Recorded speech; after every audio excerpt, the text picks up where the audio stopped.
ជំរាបសួរមិត្តភក្តិបងប្អូនទាំងអស់គ្នានៅក្នុងវីដេអូឃ្លីបនេះខ្ញុំលើកប្រធានបទតាក់ទងជាមួយនឹងសក្តានុពល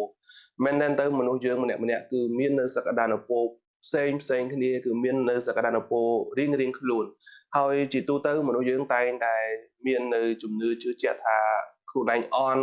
ការជឿជាក់លើខ្លួនឯងអន់វាគ្រាន់តែជាលេសប៉ុណ្ណោះដើម្បីបកាពារដើម្បីជៀសវាងថាខ្លួនឯងអន់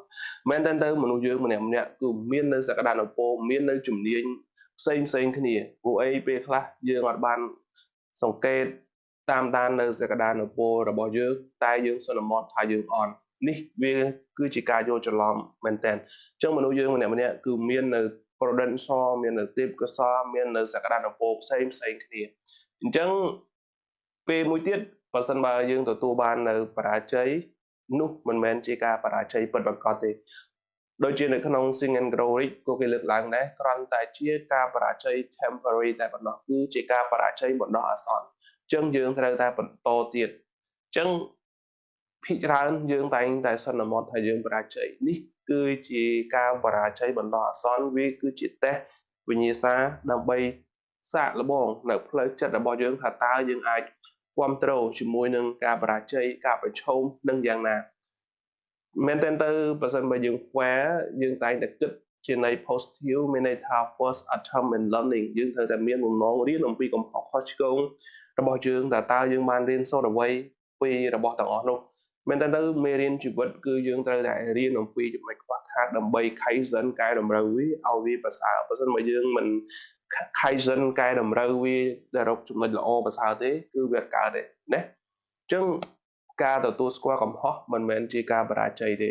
ហើយការជឿជាក់ថាខ្លួនឯងអន់វាគ្រាន់តែជាលេសដោះសារតែប៉ុណ្ណោះអញ្ចឹងយើងកុំរស់នៅដើម្បីតែបំពេញការរំពឹងទុករបស់អ្នកដទៃយើងត្រូវតែរស់នៅបំពេញចំពោះខ្លួនឯងយើងមិនរស់នៅដើម្បីបំពេញសេចក្តីសុខឲ្យអ្នកដទៃយើងត្រូវតែរកសេចក្តីសុខឲ្យខ្លួនឯងព្រោះអីកាលណាយើងបំពេញចិត្តអ្នកដទៃមនុស្សច្រើនពេកយើងបំពេញមិនកើតអញ្ចឹងយើងត្រូវតែបំពេញខ្លួនឯងយើងធ្វើអីដែលយើងគិតមើលទៅថាត្រូវគឺយើងត្រូវតែធ្វើហើយដើម្បីត្រូវដឹង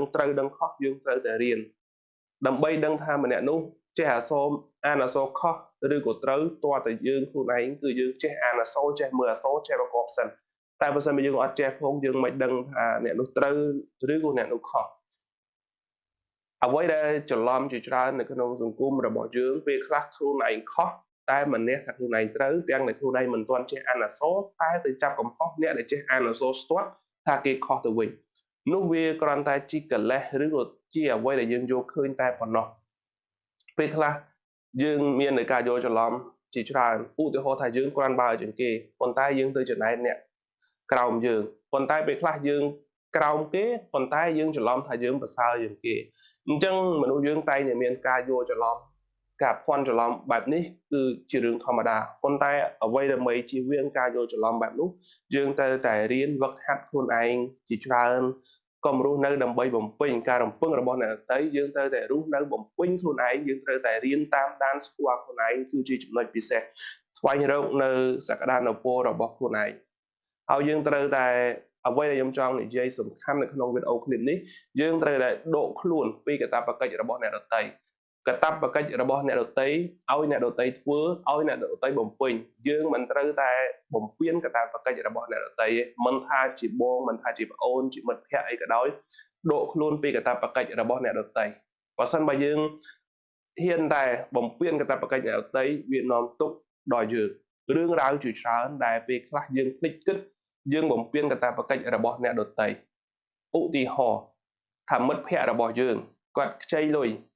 តែយើងអត់មានយើងឆ្លើយថាអត់មានយើងសុំទោសគាត់បើសិនបើយើងបំពេញកាតព្វកិច្ចអ្នកដទៃយើងអាចទៅរកជនទី3ដើម្បីជួយ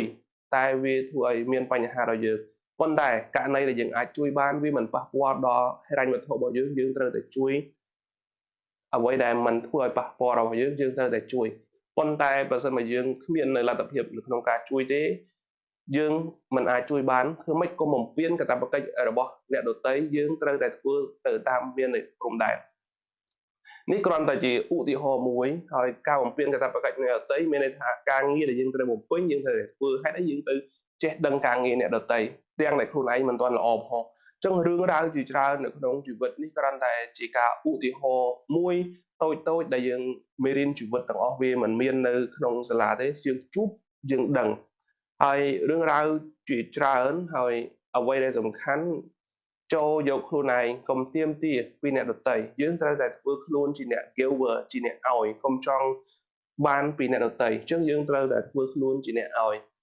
អ្វីដែលអ្វីដែលសំខាន់នៅក្នុងវីដេអូនេះខ្ញុំចង់ចែករំលែកថាយើងត្រូវតែរកឃើញព្យាយាមស្វែងរកខ្លួនឯងនៅសក្តានុពលអ្វីដែលយើងមានយើងត្រូវតែបន្តនៅភាពខ្លាំងរបស់យើងហើយយើងត្រូវតែជំរុញ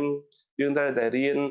លើកទឹកចិត្តខ្លួនឯងយើងត្រូវតែរៀនរីករាយនឹងអ្វីដំណើរចិននេះរបស់យើងសប្តាហ៍ថ្ងៃយើងកុំដាក់សម្ពាធចំពោះខ្លួនឯងវាធ្វើឲ្យយើងកាន់តែមាននៅទម្ងន់